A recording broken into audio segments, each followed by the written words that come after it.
जी तो बिस्मिल्लाहिर्रहमानिर्रहीम। माल न्यूट्रिशन पढ़ रहे थे, इसमें आज हम इसकी पहली टाइप पढ़ेंगे विच इज़ अ PEM। तो PEM stand for protein, E से था एनर्जी और M से है which is a malnutrition. तो protein energy malnutrition it is due to the inadequate, नाम से ज़ाहिर हो रहा है कि प्रोटीन की कमी हो जाएगी उस बंदे की बॉडी में। तो it is due to the inadequate availability of protein या poor absorption of protein in the body, या प्रोटीन का सही तरह से बॉडी के अंदर जज़ब ना हो, तो ये भी वजह हो सकती है। तो प्रोटीन हमने कहा था हमारी बॉडी में मौजूद जो है मसल्स है, गोश्त, इसके अलावा बाल, नाखून, ये जो स्ट्रक्चर्स हैं इनको बनाने की जिम्मेदार है। तो इसकी कमी से दो बीमारियां होती हैं, एक का नाम है क्वाशियोर्कर,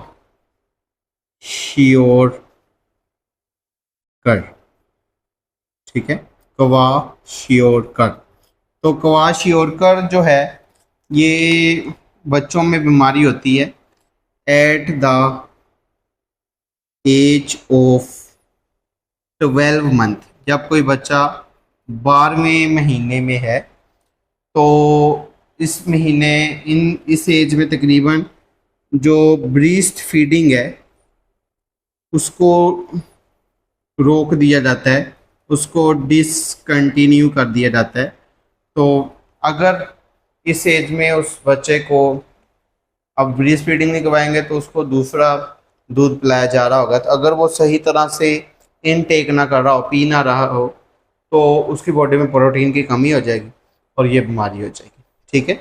तो इस एज में क्या होता है कि अब ज़ाहिर है प्रोटीन की डेफिशिएंसी हो जाएगी, प्रोटीन की कमी होगी, तो उस बच्चे की जो ग्रोथ है वो बहुत ज़्यादा पुअर रहेगी, ठीक है।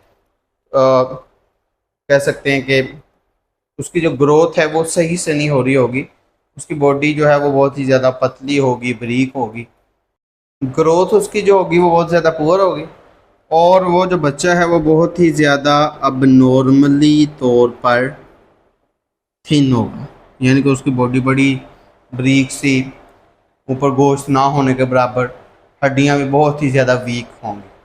और दूसरी डिजीज़ जो है दैट इज़ जिसका नाम है मरासमस,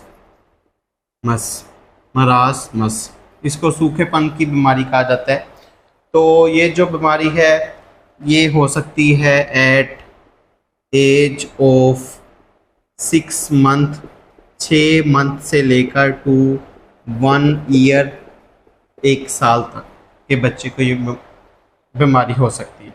ड्यू टू किसकी वजह से हो रही है, हम पढ़ रहे हैं प्रोटीन एनर्जी माल न्यूट्रिशन, तो due to the deficiency of protein की कमी की वजह से। अब इस एज में बच्चा मिल्क ही पी रहा होता है, दूध पी रहा होता है, तो अगर इस एज में उसे प्रॉपर अमाउंट में मिल्क ना मिल पाएगा, दूध नहीं मिल पाएगा, तो उसकी बॉडी वीक रहेगी, ठीक है। दोनों बीमारियां एक जैसी हैं, बस थोड़ा सा डिफरेंस है।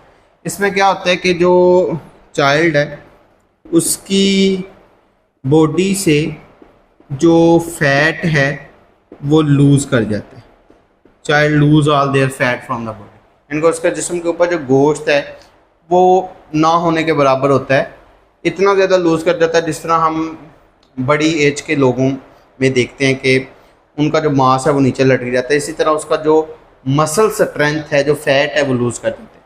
तो उस चाइल्ड की जो मसल स्ट्रेंथ है, मसल्स की जो कुव्वत है वो लूज़ हो जाती है, ठीक है, उसके मसल्स ढीले पड़ जाते हैं। तो ऐसे बच्चे जो हैं दे लुक, वो दिखते हैं स्मॉल ऑफ देयर एज, अपनी एज से बहुत ही ज़्यादा छोटे थे, यानी कि उनकी एज ज़्यादा होती और वो दिखते छोटे हैं, लगते छोटे हैं कि उनकी एज बहुत कम है। ठीक है, तो इस बीमारी को नाम दिया जाता है मिरास मस्कुलर। होप सो आपको समझ आ गई होगी सारे लेक्चर की। अगर कोई क्वेश्चन हो तो कमेंट सेक्शन में पूछ सकते हैं। अस्सलाम वालेकुम, अल्लाह हाफ़िज़।